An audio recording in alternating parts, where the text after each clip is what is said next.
we're not going to thank all of our speakers because of the time constraints, but I want to especially thank Archbishop Prendergast for his presence here today, for his words, but most of all for his kindness and support throughout the preparation of this rally. He's been extremely helpful and extremely encouraging, and I don't think we could have done this without his help and support. Thank you so much. Et maintenant, je vous présente M. Paul Dewar, qui est ici pour représenter le nouveau Parti démocratique. Et je devrais dire aussi que M. Dewar est le critique pour les affaires externes.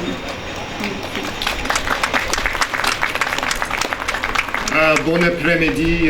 C'est un honneur d'être ici aujourd'hui, mais comme vous, c'est très très triste avec la situation sur le terrain en Irak, le nord de l'Irak. I am honored to be here today, and in fact I was just fitted in at the last moment because I wasn't sure if I could be here today. I've just returned from northern Iraq. I just met with the Christian leaders 48 hours ago, and their message was clear. They need the world to help. They need Canadians to help, and they're very concrete things that we can do. It is hard for us to conceive of what has happened until you are there. After we met with the Christian leadership, which you just heard Archbishop send greetings from, we went across the streets to where the refugees are. They're the lucky ones. They are getting shelter.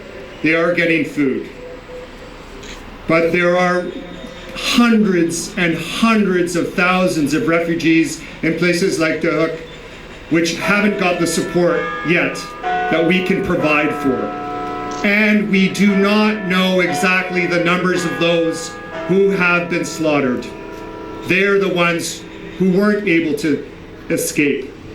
But let me also be clear that when I was there with Minister Baird and my colleague Mr. Garneau, we are determined to do everything we can to mobilize support.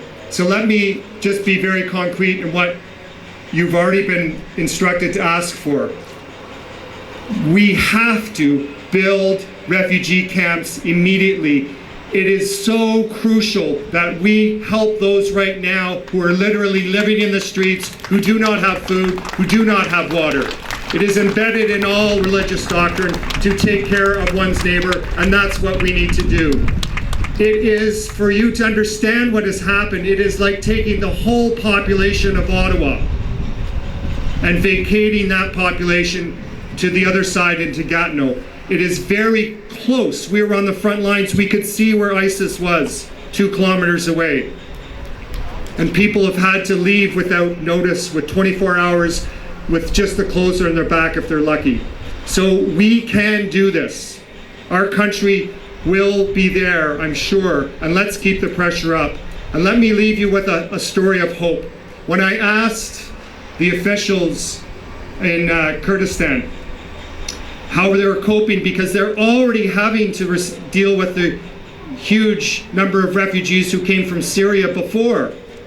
And I said, how are you able to deal with that? And the official said to me, I want to leave you with this story of hope that I want to share with you, which is about solidarity. He said in the Syrian refugee camps, they organized to give whatever they could to help those who have fled. In other words, those who have very, very little were putting together the funds and anything they had to help those who had fled, the Christians, the Yazidis, and the Turkomans. It is a story of great hope and faith, and that's why we have to do what we can. Let's pull together. Let's do everything we can. Sign the petitions. We'll carry on the fight and make sure that our brothers and sisters abroad will get the help they need. Thank you so much for allowing me to speak. Merci beaucoup.